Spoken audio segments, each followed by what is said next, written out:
Audio clip सुद्धा तुम्हाला ऐकवलेली आहे. नेमकं काय ऑडिओ क्लिप मध्ये होतं आणि आता तुम्ही याबाबत काय कारवाईची तुम्ही सुद्धा मागणी करणार आहात? मला जेव्हा ही माहिती मिळाली आपल्या माध्यमातून तेव्हा मला वाईट वाटलं की एखादा माणूस कोणी असेल, जरंगे पाटील समाजासाठी लढतात, त्याच्या बाबतीत जर असं कोणी कृत्य करीत असेल त्याचा आम्ही निषेध करतो आणि तिची शेवटचा माणूस त्याच्या पाठीशी कोणी आहे का त्याची पूर्णपणे चौकशी झाली पाहिजे. मी असं SP साहेबालाही बोललो आणि मी स्वतः या महाराष्ट्राचे मुख्यमंत्री आदरणीय देवेंद्र फडणवीस साहेब यांना सुद्धा बोलून सांगणार आहे, साहेब याची चौकशी पूर्ण झाली पाहिजे आणि यात कुणीही समर्थन करणार नाही, याचा सगळा निषेधच करणार आहे. कारण की जेव्हा समाजासाठी एखादा माणूस लढतो त्यांच्या पाठीशी महाराष्ट्राची संस्कृती आहे, त्याच्या पाठीशी उभा. विचार वेगळे असू शकतात पण हे कृत्य करणं हे दुर्दैवी आहे, म्हणून आम्ही निषेधच करतो.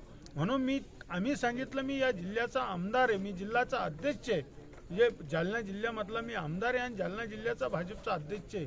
मी त्यांच्या पाठीशी आहे. आम्ही काही अडीअडचण असेल तर आम्ही आदरणीय मुख्यमंत्री मोदीला बोलणार आणि SP साहेबालाही बोललं.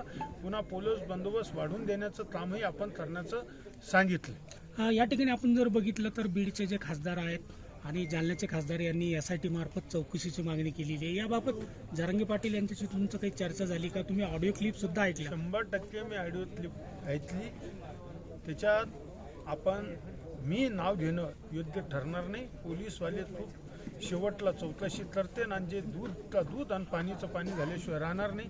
100% असं जर होत असेल तर मुख्यमंत्री महोदय SIT चौकशी सुद्धा लावू शकतात. त्याच्यातले तज्ज्ञ त्यांना सगळं माहिती आहे, ते कोणालाही पाठीशी घालणार नाही, हे मला पूर्णपणे खात्री आहे मुख्यमंत्री महोदयावर. या प्रकरणात धनंजय मुंडे यांचंही नाव समोर येऊ लागलेलं आहे. नाही, ऐकून घ्या, मी कोणाचं नाव घेणार नाही. पोलीसवाल्याला सुद्धाच त्या चौकशीत समोर येईल तेव्हा आम्ही त्याचं नाव घेण्याचा प्रश्न. याबाबत मुख्यमंत्री यांच्यासोबत तुम्ही काही चर्चा केली का? मी करणार आहे. मी आता SP साहेबांशी बोललोय आणि आम्ही चौकशीसाठी मी मुख्यमंत्री मोदीला बोलणार. वेळ आली तर अधिवेशनातही सुद्धा हा मुद्दा मांडू आणि हा तडास नेण्याचं काम आम्ही करू. मनोज दादांना Z+ सुरक्षा देण्याची मागणी केली जाते. केली, आपण बोलू. आता बंदोबस्त वाढून द्यायचं सांगितलंय, ते होईल ना. 100% मनोज दादांना समाजासाठी लढले, त्याच्यामुळे आणि कुणी असं कृत्य करीत असेल तर आम्ही ते समर्थन करणार नाही. आम्ही त्याचा निषेध करून आम्ही त्यांच्या पाठीशी राहू. ओके.